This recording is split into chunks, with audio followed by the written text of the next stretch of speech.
The night air was cool as I walked down the quiet street toward my apartment. The weight of exhaustion pressed against my shoulders, but my mind wouldn't settle. Seojin's words still lingered, wrapping around me like unseen chains. "You'll come back to me." I shook my head. No, I wouldn't, I couldn't. As I turned a corner, a hand clamped over my mouth. I tried to scream, but it was muffled against the firm grip. My body was yanked back, dragged into the shadows of an alley. I thrashed, kicked, but the arms around me were too strong. Then a familiar voice whispered against my ear, smooth, controlled, terrifying. "Hanul, you really should stop running from me." "Seojin." I struggled harder, but he only tightened his grip, his breath steady as if he had planned this. My heart pounded as he shoved me into the back seat of a sleek black car. The door slammed shut. The locks clicked. Trapped. "Let me go," I gasped. Seojin sighed, adjusting the cuffs of his expensive shirt. "You keep making things difficult." He turned his golden gaze on me, a slow smile creeping onto his lips. "But that's okay. I like that about you." The car moved. I had no idea where he was taking me. The streets blurred past, but my mind was racing faster. No one knew where I was. No one would come for me. I wasn't sure how much time had passed before the car stopped. My breath hitched as Seojin pulled me out, dragging me through a darkened corridor. My feet stumbled against the cold tile, and then a door creaked open. A classroom? My stomach twisted. The room was empty, the desks pushed to the side as if he had prepared it just for this, just for me. He shoved me inside, locking the door behind him. "Seojin." "Shh." He took slow, deliberate steps toward me, his golden eyes glowing under the dim moonlight filtering through the windows.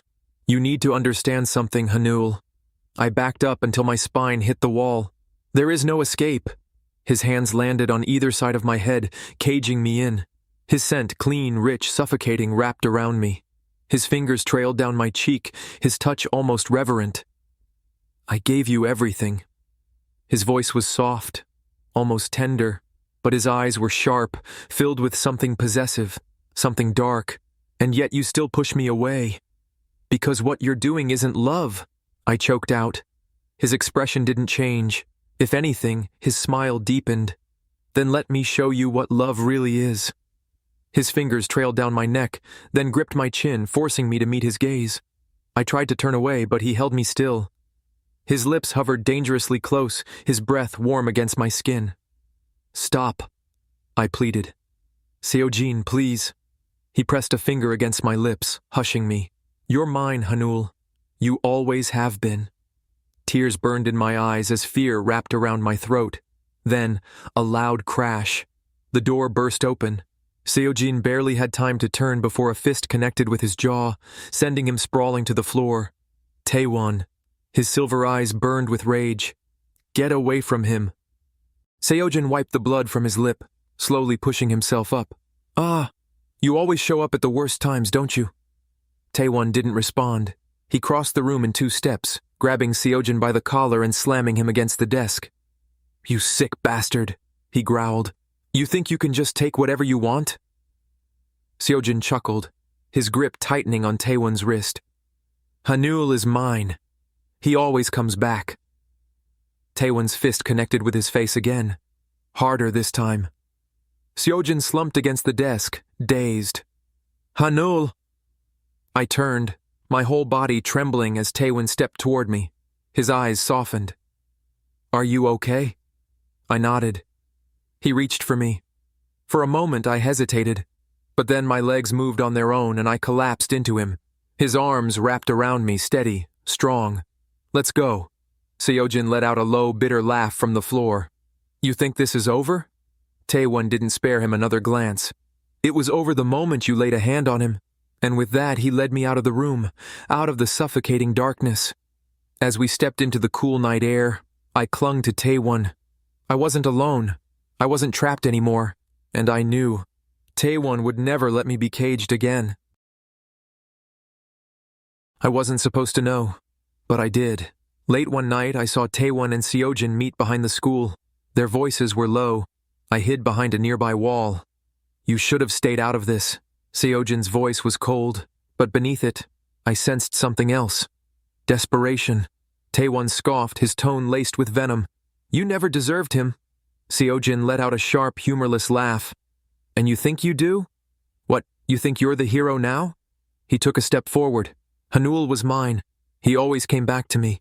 He came back because you left him no choice, Taewon said. You isolated him, manipulated him, hurt him. Seojin's lips curled, his golden eyes flashing with something dangerous. And yet, he loved me. I sucked in a breath, my fingers trembled against the wall. Taewon took another step, closing the distance between them. He thought he did, because you made sure he had no one else.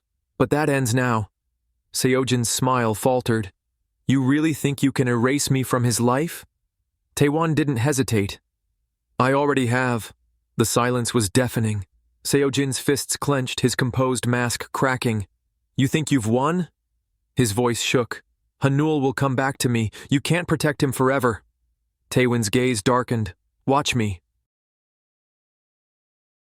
The wind was crisp as I sat on the rooftop, my legs dangling over the edge.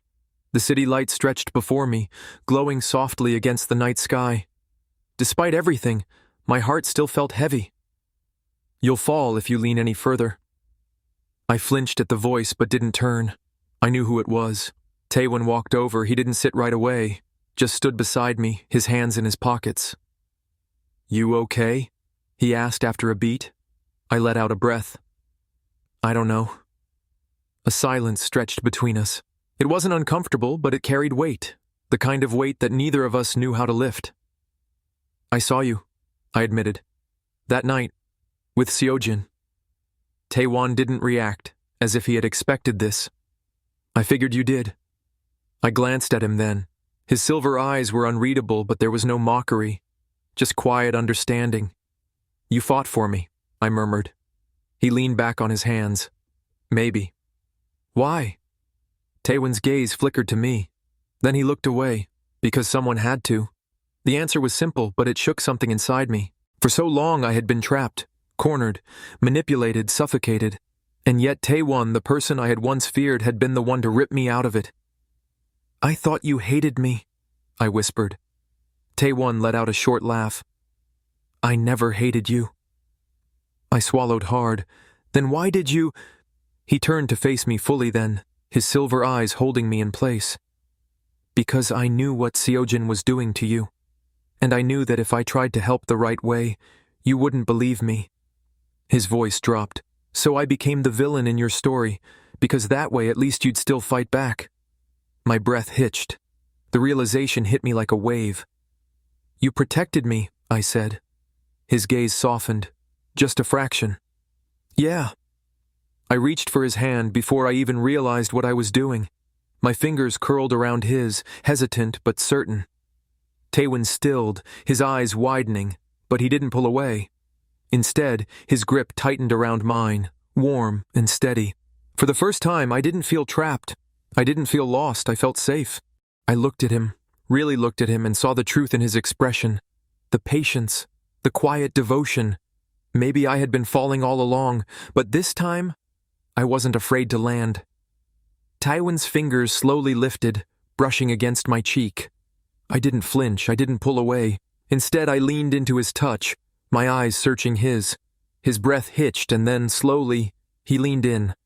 The kiss was hesitant at first, soft, careful.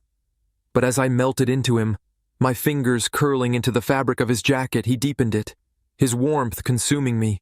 Taewon pulled me closer as if reassuring himself that I was real, that I was his to protect, his to hold. And I let him. Because for the first time I wasn't running. I was home.